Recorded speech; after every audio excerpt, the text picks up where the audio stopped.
Sylhet strikers Mashrafe বিন মর্তুজার দল।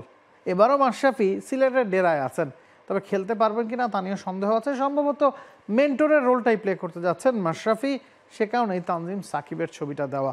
তানজিম সাকিব আগের মৌসুমেও সিলেট স্ট্রাইকার্সে খেলেছেন। তানজিম সাকিবকে রিটেইন করেছে সিলেট, একই সাথে জাকির হাসানকে রিটেইন করেছিল সিলেট, এবং আরেক সিলেটি ক্রিকেটার জাকের আলী অনেককে তারা ডিরেক্ট সাইনিংয়ে দলে ফিরিয়েছে। মানে যে তিনজন ক্রিকেটারকে তারা রিটেইন করতে পারতো বা ডিরেক্ট সাইনিংয়ে দলে ফেরাতে পারতো, তিনজনই সিলেটের।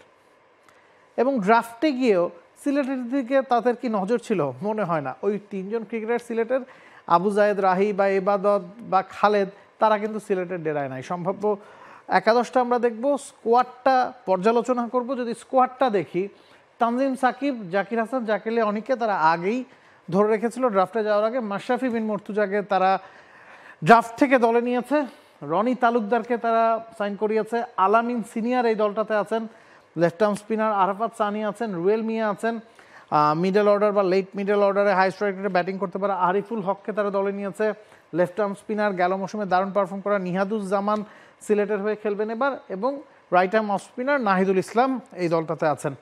আপনি নাম শুনেই বুঝতে পারছেন যে ভ্যারাইটি এই দলটাতে আছে। এবং বিদেশিদের দিকে যদি আমরা তাকাই, ফর্মে থাকা বিদেশি ক্রিকেটার যারা পুরো মৌসুম জুড়ে থাকবেন পিপিএল অ্যাভেলেবেল, তাদের দিকে এবার নজর ছিল সিলেটের। Paul Stirling, Irish opener George Munsey, Scottish top order batter Rakheem Cornwall, west ইন্ডিজের দীর্ঘদেহী অলরাউন্ডার সামিউল্লাহ শেনওয়ারি আফগানিস্তানের, তিনিও অলরাউন্ডার ক্যাটাগরিতে পড়বেন, লেগ স্পিনের সাথে ব্যাটিংটা করতে পারেন। রিস টপলি ইংলিশ পেসার, এবং শেষ মুহূর্তে কিছুদিন আগে অ্যারন জোন্সকে তারা সাইন করেছে আমেরিকান ব্যাটার।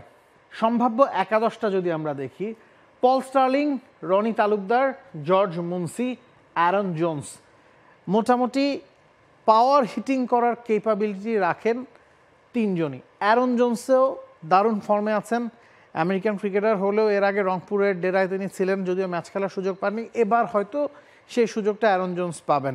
সিপিএল খেলেছেন এবং মেজর লিগ ক্রিকেটেও দারুণ ফর্মে ছিলেন, তাকে শেষ মুহূর্তে দলে ফিরিয়েছে সিলেট স্ট্রাইকার্স।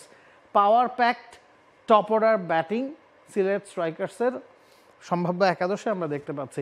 জাকির হাসান আছেন, তিনিও আসলে ওপেনিং বা টপ অর্ডারে খেলেই অভ্যস্ত, তবে যতটুকু মনে হচ্ছে জাকিরকে হয়তো এবার মিডল অর্ডারে খেলতে হবে, কারণ এই দলটাতে মিডল অর্ডারে কিছুটা দুর্বলতা আছে। আপনি চাইলে জাকিরকে 3-এ খেলাতে পারেন, জর্জ মুন্সি সেক্ষেত্রে 4-এ নামবেন, অ্যারন জোন্স 5-এ নামবেন, তবে আপনি বিদেশিদের কাছ থেকে সর্বোচ্চটা নেওয়ার চেষ্টা করবেন, সে কারণেই জাকিরকে মিডল অর্ডারে রাখা। আরিফুল হক 6 খেলেই অভ্যস্ত, বিগ হিটিং করার ক্যাপাবিলিটি তার আছে।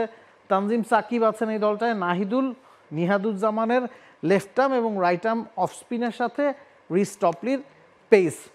আমরা যদি স্পিনারদের কথা বলছিলাম, নিহাদুজ্জামান আছেন, পেসের দিকে তাকালে তানজিম সাকিব, রিস টপলি আছেন। আরিফুল হককে হয়তো ফিফথ বোলার হিসেবে তাদের ব্যবহার করতে হতে পারে, কারণ এই দলটাতে পল স্টার্লিং হয়তো টুকটাক ওভার করে দিতে পারেন। ফিফথ বোলিং অপশনের কিছুটা ঘাটতি আছে। অলরাউন্ডার এই দলটাতে খানিকটা কম। আপনি যদি বিদেশিদের দিকে তাকান, Paul Stirling, George Munsey, Aaron Jones, Reece Topley, 3 জন ব্যাটসম্যান, 1 জন বোলার। সাধারণত দেখা যায় বিপিএলের দলগুলো অন্তত 1 জন অলরাউন্ডার বিদেশি ক্যাটাগরিতে নেওয়ার চেষ্টা করে, সিলেট ওই পথে হাঁটেনি। হ্যাঁ, রাস্তা এখনও খোলা আছে, যে কোনো সময় আপনি চাইলে বিদেশি ক্রিকেটার দলে ফেরাতে পারবেন, হয়তো সিলেট সেই কাজটা করতে চাইবে, কারণ তাদের একাদশের দিকে যদি আমরা তাকাই, দেখব স্পেশালিস্ট ব্যাটসম্যানের সাথে স্পেশালিস্ট বোলার, তো 1 জন বা 2 জন যে অলরাউন্ডারটা থাকা দরকার, ওই জায়গায় কিছুটা ঘাটতি সিলেটের রয়ে যাচ্ছে। সেটা যদি আপনি পূরণ করতে চান, অ্যারন জোন্সের জায়গায় আপনাকে হয়তো সামিউল্লাহ শিনওয়ারিকে খেলাতে হবে, অথবা রাকিম কর্নওয়েলকে খেলাতে হবে। কর্নওয়েলকে যদি আপনি খেলান, টপ অর্ডারে খেলাতে হবে, সেক্ষেত্রে পল স্টার্লিং, মুনজি, তাদের একজনকে আপনার বাদ দিতে হবে। সেটা হয়তো আপনি করতে চাইবেন না, কারণ ওই 2 জন ফর্মে আছেন।